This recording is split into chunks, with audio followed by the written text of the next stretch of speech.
నయవంచనకు మారు పేరు చంద్రబాబు అంటూ ఫైర్ అయ్యారు మాజీ మంత్రి పేర్ని నాని. వివిధ కులాలకు గాలం వేసి వాడుకుని వదిలేశారని, ఇప్పుడు వాలంటీర్లకు చంద్రబాబు గాలం వేస్తున్నారని అన్నారు. 4.5 ఏళ్లుగా వాలంటీర్లను మానసికంగా క్షోభ పెట్టారని ఫైర్ అయ్యారు.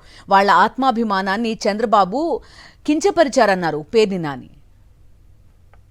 బూటకాలకి నయవంచనకి మారు పేరైనటువంటి నారా చంద్రబాబు నాయుడు కొత్తగా వివిధ కులాలకి గేలాలు వేయటం అయిపోయింది. వాళ్ళని వాడుకుని వదిలేయటం, మోసం చేయటం అయిపోయింది. రాష్ట్ర ప్రజలకి గాలం వేయటం, వాళ్ళని వాడుకోవటం, విసిరిపారేయటం అయిపోయింది. ఇవాళ కొత్తగా వాలంటీర్లకు కూడా గేలం వేస్తున్నాడు చంద్రబాబు నాయుడు. గేలానికి ఎర్రేం పెడుతున్నాడంటే, వాలంటీర్లకి నా ప్రభుత్వం రాగానే 10,000 రూపాయలు ఆనరోరియం చేస్తాను, 5,000 రూపాయలదని చెప్పాను.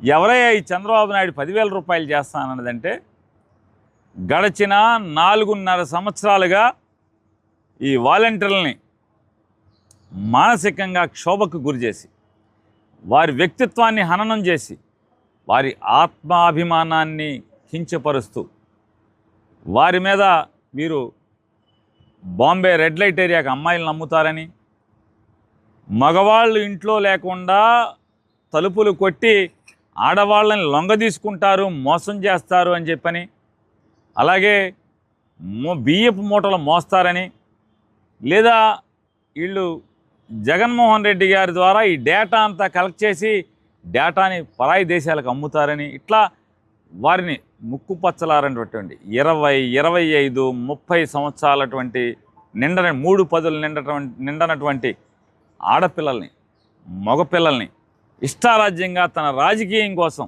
అంటే జగన్మోహన్ రెడ్డి గారి ప్రభుత్వం యొక్క బలం ప్రజల్లో నమ్మదగినండి. జగన్ ప్రభుత్వానికి వచ్చినటువంటి నమ్మకం ఏంటి అంటే, వాలంటీర్లతో పేద మధ్యతరగతి వర్గాల మొత్తానికి కూడా ఏ ఆఫీస్కి తిరగకుండా సేవల్ని వారి గుమ్మంలోకి తీసుకెళ్తున్నటువంటి వ్యవస్థ వాలంటీర్ల వ్యవస్థ అని చెప్పని, దానిని ఆ వాలంటీర్ల వ్యవస్థని ఖననం చేద్దామని, ఖండిద్దామని, ముక్కలుగా చేద్దామని చెప్పని చేయనటువంటి ద్రోహమైనటువంటి ప్రయత్నం లేదు. ఆ ప్రయత్నంలో భాగంగా వాళ్ళని ఎంత దిగజార్చాలో అంత దిగజార్చి వారి ఆత్మాభిమానాన్ని కించపరిచేలాగా, వాళ్ళ ఆత్మాభిమానాన్ని ఏ రకంగా క్షోభకు గురి చేసేలాగా మాట్లాడాడో మనందరం చూసాం. ఇవాళ మళ్ళీ ఓట్లు వస్తున్నాయి. ఎప్పుడైతే నిమ్మగడ్డ రమేష్ కుమార్ అనేటువంటి చంద్రబాబు నాయుడు యొక్క తాబేదారు, చంద్రబాబు నాయుడు కోసం స్థానిక సంస్థల ఎన్నికల్లో పనిచేసి మళ్ళీ వాళ్ళు రిటైర్ అయినాక కూడా చంద్రబాబు నాయుడు సేవలు వదలకుండా చంద్రబాబు నాయుడు కోసం ఒక డమ్మీ సంస్థను అక్కడ ఏర్పాటు చేసి దాని ప్రజాస్వామ్యాన్ని కాపాడుతా అంటే, చంద్రబాబు నాయుడు రాజకీయాల కోసం వీళ్ళు వేషాలు వేస్తారు. ముసుగేసుకుని ప్రజాస్వామ్యాన్ని కాపాడుతామనే ముసుగేసుకుని ఇవాళ ఏం చేశాడా అంటే, చంద్రబాబు కోసం వాలంటీర్లు అనేవాళ్ళు పెన్షన్లు పంచకూడదు, వాలంటీర్లు అనేవాళ్ళు ప్రజలకి సేవలు అందించకూడదు గుమ్మంలోకి అని చెప్పని హైకోర్టులో వేశాడు, ఢిల్లీ హైకోర్టులో వేశాడు, సుప్రీంకోర్టులో వేశాడు. ఎక్కడా కూడా వీళ్ళ ఆటలు సాగలేదని భారతీయ జనతా పార్టీతో ఏం చేశారో మనకు తెలియదు. కానీ వాళ్ళ పొత్తు ప్రభావం ఇవాళ వాలంటీర్ల వ్యవస్థని ఆపేయండి, వాళ్ళ సేవలు నిలుపుదల చేయండి అని చెప్పని.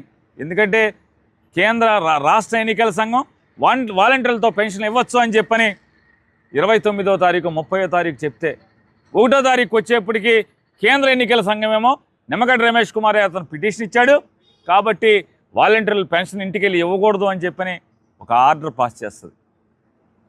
ఇదంతా కూడా చంద్రబాబు నాయుడు. ఎప్పుడైతే ప్రజల్లో తిరుగుబాటు వచ్చిందో, ఎప్పుడైతే ఈ 66 లక్షల మంది పెన్షన్దారులు మాత్రమే కాకుండా వారి కుటుంబ సభ్యులు కానీ, లేదా సమాజంలో చూసేటువంటి ప్రతివాడు కూడా, ఏ వాలంటీర్లు ఇస్తే తప్పేంటి, 58 మాసాలు ఇచ్చారు, 1 మాసం 2 మాసాలు ఇస్తే ఈలోపే మారిపోతారా, లేదా వాలంటీర్లు వచ్చి పెన్షన్ లేకపోతే వీళ్ళందరూ చంద్రబాబు కోటేస్తారా అనేది ప్రజలు వీళ్ళని చొక్కా పట్టుకుని అడిగే, కాలర పట్టుకుని అడిగే స్థితికి వచ్చేప్పటికీ వాళ్ళ వాలంటీర్లు అందరూ మంచోళ్ళు, వాలంటీర్లకు ఇంటింటికి పెన్షన్ ఇవ్వాలి, వాలంటీర్లు చాలా మంచోళ్ళు, వాళ్ళని కొనసాగిస్తాం, వాలంటీర్లు మేము 10,000 రూపాయలు ఇస్తామని ఈ క్షోభంతా మర్చిపోయారని మీరు అనుకుంటున్నారా?